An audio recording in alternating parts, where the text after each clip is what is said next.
Ce programme est financé par les amis et partenaires du ministère de Joyce Meyer. Pas besoin de détester aller au travail tous les jours.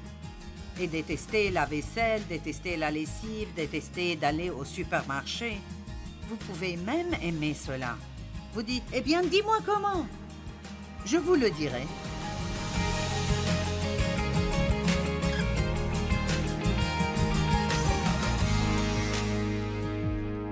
Très bien, ce week-end, j'ai 3 messages. Ce soir, demain matin, demain après-midi. Et je vais enseigner sur la joie et la réjouissance. Mais même plus que sur la joie, je parlerai de la réjouissance. Comment profiter de la vie et pas juste des vacances ou d'une fête ou d'aller faire du shopping ou ces jours rares où quelque chose de vraiment super excitant arrive avec vous.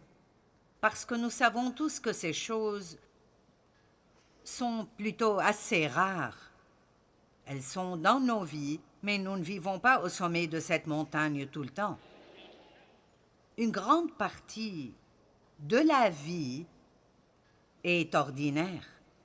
Nous nous levons, nous nous couchons, nous allons au travail, nous rentrons, nous faisons la vaisselle, nous changeons l'huile de la voiture, nous faisons des emplettes, nous faisons la lessive, nous cuisinons, nous nettoyons la pagaille. Nous nous levons le jour suivant, nous allons au travail. Et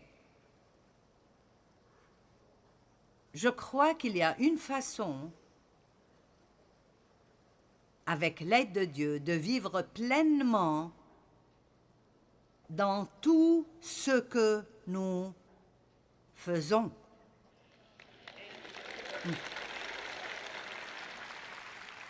Par exemple, si je dis combien d'entre vous aiment conduire au travail dans les embouteillages? Combien d'entre vous aiment faire la lessive? Combien aiment faire le ménage? Que Dieu bénisse les deux qui aiment faire le ménage. Combien d'entre vous aiment aller au supermarché? OK.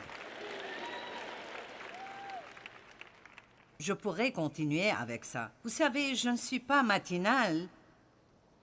Et donc, quand je me réveille, ma première pensée n'est pas de sauter hors du lit et dire « Bonjour tout le monde !»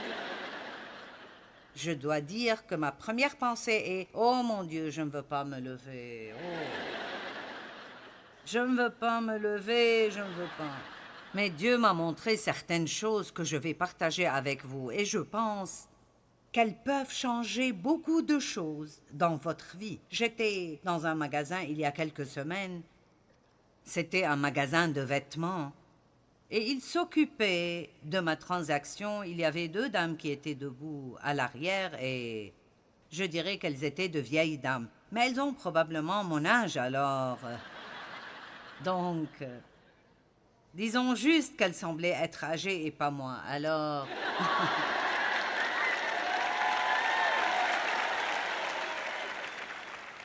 Vous feriez mieux d'être d'accord. Parce que je travaille sur cela. Et l'une d'elles a dit à l'autre, « Comment vas-tu » Et elle a dit, « Eh bien, je me débrouille. » Et elle a dit à l'autre, « Et comment vas-tu » Et elle a dit, « Oui, c'est de même pour moi, je me débrouille. » Et j'ai pensé, c'est vraiment triste, mais c'est l'histoire de la plupart des gens. Ils survivent, ils se débrouillent. Et Dieu a tellement plus pour nous que cela. Il n'y a rien en Dieu qui est juste de se débrouiller. Il est Jéhovah El Shaddai, le Dieu de quoi? Du plus que juste le nécessaire. Pas juste le nécessaire ou à peine, mais plus que juste le nécessaire. Maintenant, laissez-moi vous dire que tout le monde ici a de la joie. Si vous avez Jésus, vous avez la joie. Elle est en vous, elle est dans votre esprit. Mais Satan travaille très dur pour essayer de l'arrêter de sortir. ou pour qu'on ne la ressente pas, parce que la joie du Seigneur est votre force. Je crois que la joie est puissante, je crois que la joie nous guérit. Les personnes les plus heureuses sont celles qui sentent le mieux. Amen. Et donc je pense que nous devons être aussi joyeux que possible, et la joie est tout de l'hilarité à un plaisir calme. Donc être joyeux ne veut pas dire que vous passez vos jours à rire et rigoler à travers la vie, mais ça veut dire que vous avez un plaisir calme dans votre vie. Les gens ont des personnalités différentes. L'une de mes filles, j'en ai deux, est vraiment très... Je ne connais pas tous les termes pour cela, mais quand j'ai étudié les personnalités, elle a un tempérament sanguin. Elle est vraiment toujours enthousiaste. Elle est matinale. Bonjour tout le monde! Et elle est enthousiasmée à cause des plus simples des choses. Et je peux vous le dire, ce n'est pas parce qu'elle est plus spirituelle que quiconque. Elle est une fille spirituelle et aime Dieu et enseigne sa parole, mais c'est sa personnalité. Et nous devons apprendre que nos personnalités sont toutes différentes. Elle est venue chez moi l'autre jour et elle a appelé plus tard. Elle a dit « Oh, je suis allée acheter des lumières de Noël quand je suis partie de chez toi. Et j'étais si excitée que j'ai presque fait de l'hyperventilation. » Maintenant, j'aime bien Noël. J'aime mes lumières. Mais je n'ai jamais hyperventilé à cause de cela. Ça ne fait juste pas partie de ma personnalité. Amen. Donc, quand je dis que vous pouvez vivre pleinement votre vie, je ne veux pas dire que vous devez nécessairement le faire comme elle. Combien d'entre vous connaissent quelqu'un qui est juste comme ça? Il s'extasie toujours à cause de la moindre des choses. Eh bien, si vous êtes honnête, si vous êtes une personne très colérique, alors vous tape-t-il sur les nerfs parfois? Parce que vous pensez en fait, oh, arrêtez un peu. Personne ne fait l'hyperventilation à cause de lumière de Noël. Eh bien, elle, si.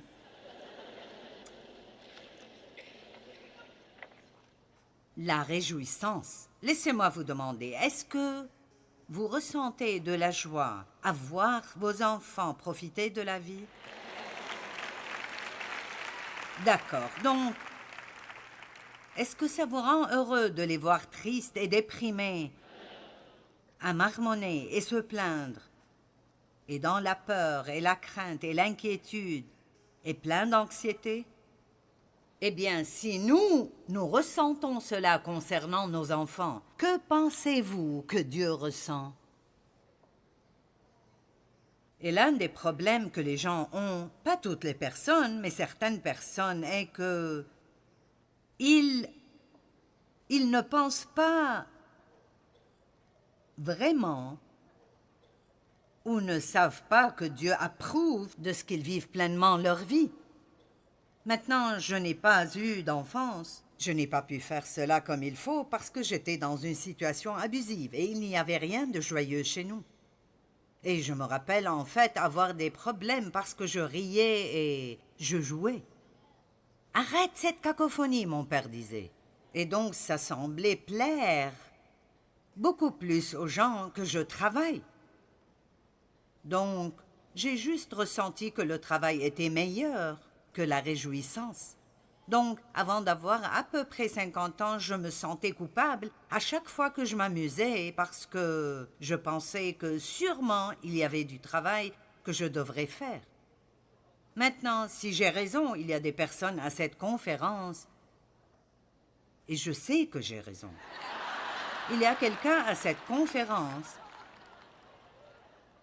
probablement beaucoup de personnes qui, si je ne vous dis pas cela, vous ne profiterez de rien dans toute cette conférence parce que vous penserez à toutes les choses que vous auriez dû et auriez probablement pu faire chez vous et qui vous attendront à votre retour. Allez, je vous laisserai lever un peu les mains. Hein? Eh bien, ce sont plusieurs centaines de personnes. D'accord, comment est-ce logique? Laissez-moi vous dire ce que j'ai appris. La poussière sera là demain.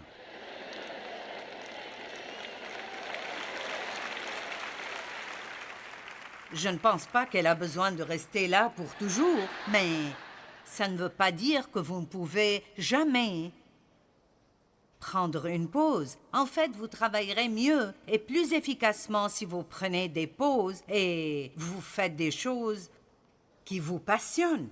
Je suis finalement arrivée au point où je prends des vacances de 5 minutes à travers la journée. Avant, j'allais d'une chose à l'autre, à l'autre, à l'autre, à l'autre, à l'autre. Et je suis arrivée au point où, disons, je m'exerce avec mon entraîneur le lundi, le mercredi et le vendredi. Eh bien, ça me fatigue de faire ça. Eh bien, la chose suivante que je faisais était de me doucher, donc j'allais directement prendre une douche. Plus maintenant, je vais à ma chaise longue et je reste là pendant 5 ou 10 minutes pour récupérer. Ensuite, je fais la chose suivante.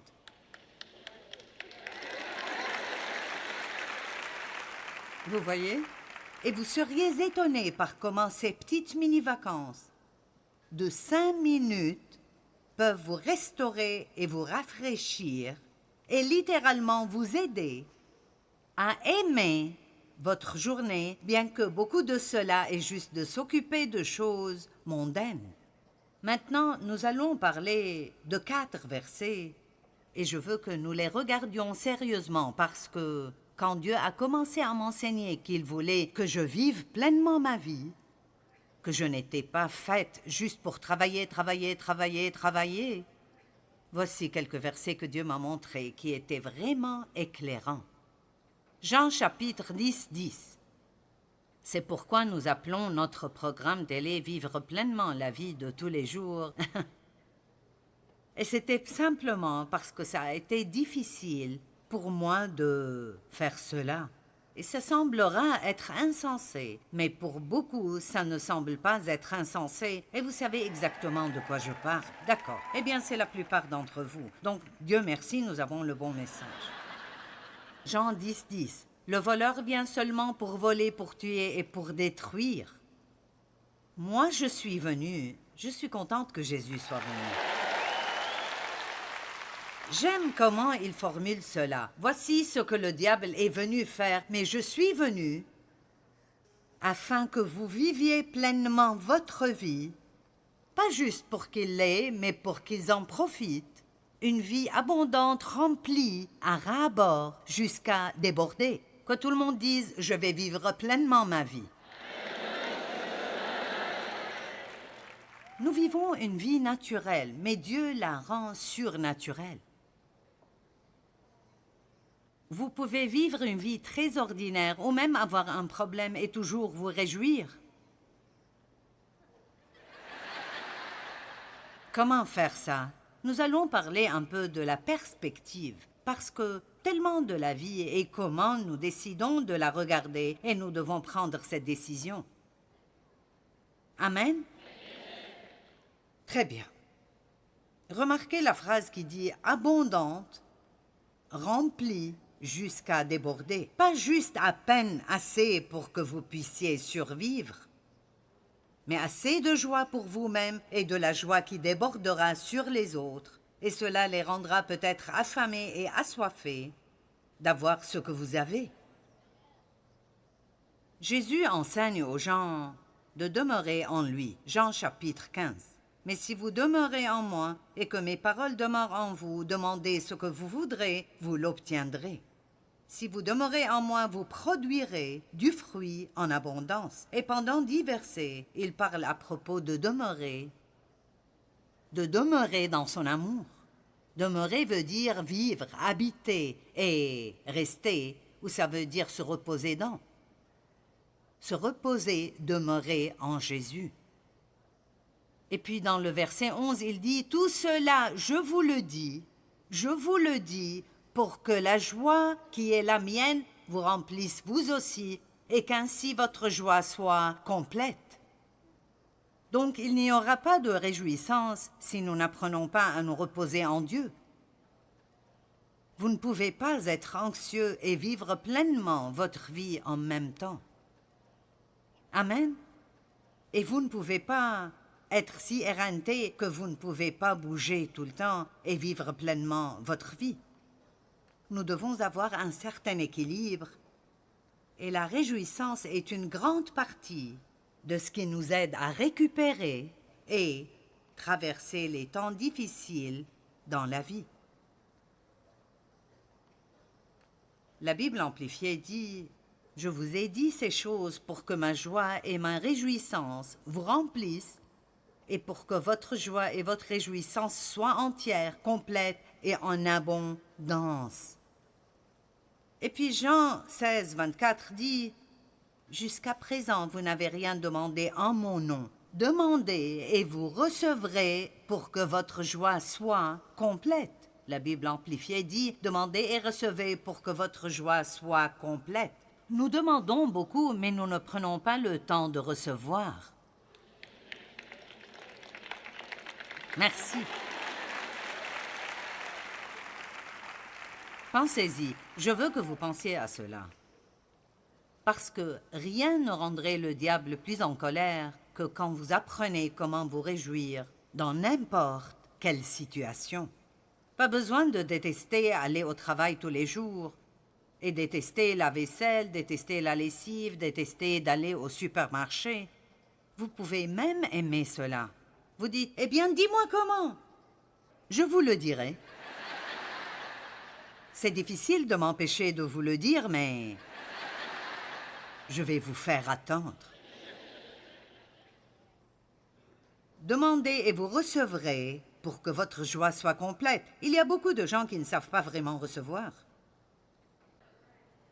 Ne détestez-vous pas quand vous essayez de donner quelque chose à quelqu'un et il refuse? Non, non, non, non, non, non, non, non. Je dis, le prendras-tu enfin? S'il te plaît, prends-le. Et souvent, nous ne savons pas recevoir de Dieu. Certains d'entre vous ont besoin de recevoir la miséricorde de Dieu.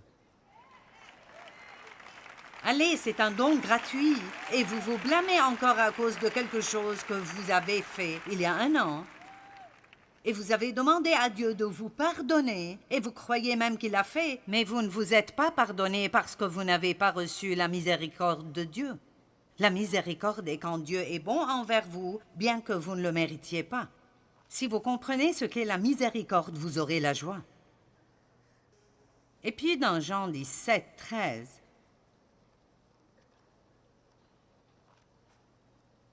il dit, et je vais vous lire ce verset de deux versions différentes. « Et maintenant je vais à toi, et je dis ces choses dans le monde, afin qu'ils aient en eux ma joie parfaite et complète. » Regardez la Bible amplifiée. « À présent je retourne auprès de toi, et je dis tout cela pendant que je suis encore dans le monde, pour qu'ils possèdent et fassent l'expérience. » De quoi? De quoi? Oh mon Dieu!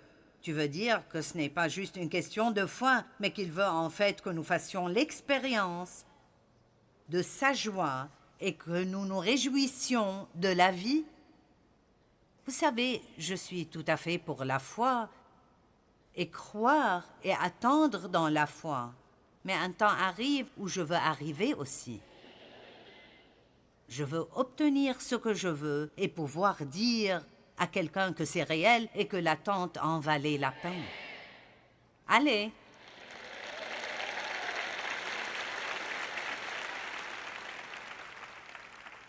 Je veux que mes délices soient accomplies en eux et que ma réjouissance soit parfaite dans leurs âmes. Combien Jésus était-il heureux? Il dit, « Je veux que vous soyez aussi heureux que je le suis. Je veux que vous ayez le genre de joie que j'ai. Je veux que vous viviez pleinement votre vie comme je vis pleinement ma vie. » Ceci me semble être très bien. Je crois que l'éducation concernant la joie est très importante. Nous devons croire que Dieu veut que nous vivions pleinement notre vie. Est-ce que tout le monde peut dire « Dieu veut que je vive pleinement ma vie » ? Mais nous ne pouvons pas toujours être en vacances. Certains d'entre vous prenez des vacances pour vous inquiéter concernant vos problèmes. Nous avons besoin de choses spéciales dans nos vies. Et parfois, vous arrivez au point où vous sentez juste « Dieu, j'ai besoin que tu fasses quelque chose pour moi. Montre-moi quelque chose. » Et n'importe qui vous êtes et ce que vous faites, nous arrivons tous à ce point. Je suis arrivée à un point où j'ai dit « Dieu, je fais ce truc de la foi ici depuis longtemps. J'ai besoin de ce que tu fasses quelque chose de spécial pour moi. » Et il n'y a pas de mal à ça. Demandez à Dieu de faire quelque chose de spécial pour vous quand vous sentez que vous êtes arrivé au point où vous en avez besoin. Et j'ai prié à ce propos, et bien sûr, 3 ou 4 choses sont arrivées depuis. Ce n'est pas grand, mais je savais que c'était un clin d'œil de Dieu pour moi. N'aimez-vous pas quand vous recevez ces petits « Je suis là, je t'ai entendu, je prends soin de toi ». Et donc ce que nous faisons est de nous énerver contre les gens parce qu'ils ne nous donnent pas ce que nous aimerions avoir, au lieu d'aller vers Dieu et de lui demander de nous donner quelque chose. Allez, vous m'entendez? Je suis énervé contre Dave parce qu'il n'a pas fait ceci ou cela. J'ai fait tout cela pendant des années et c'était inutile. Ça ne changera pas la personne que vous avez épousée de la blâmer pour votre manque de joie.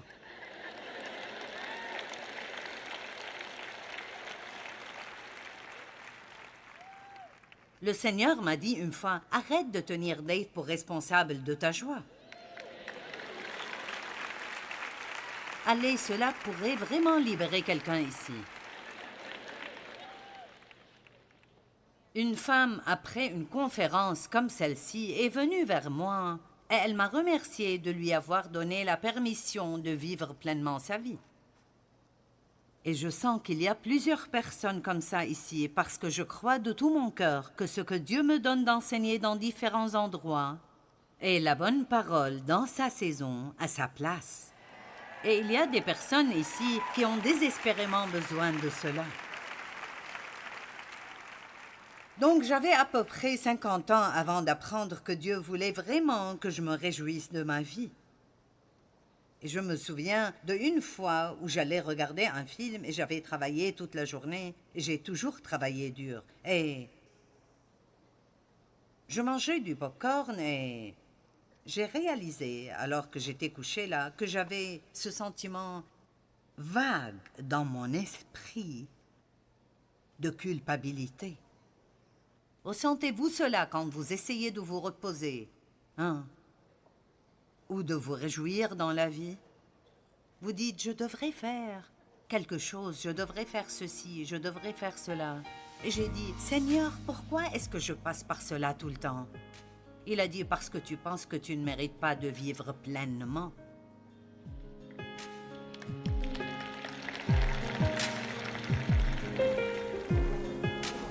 Rappelez-vous, avec l'aide de Dieu, nous pouvons apprendre à vivre pleinement nos vies. Et cela inclut les tâches ordinaires de tous les jours que nous devons faire. Quelles que soient les circonstances, donnez-vous la permission de vivre pleinement vos vies dès maintenant.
its gentle light.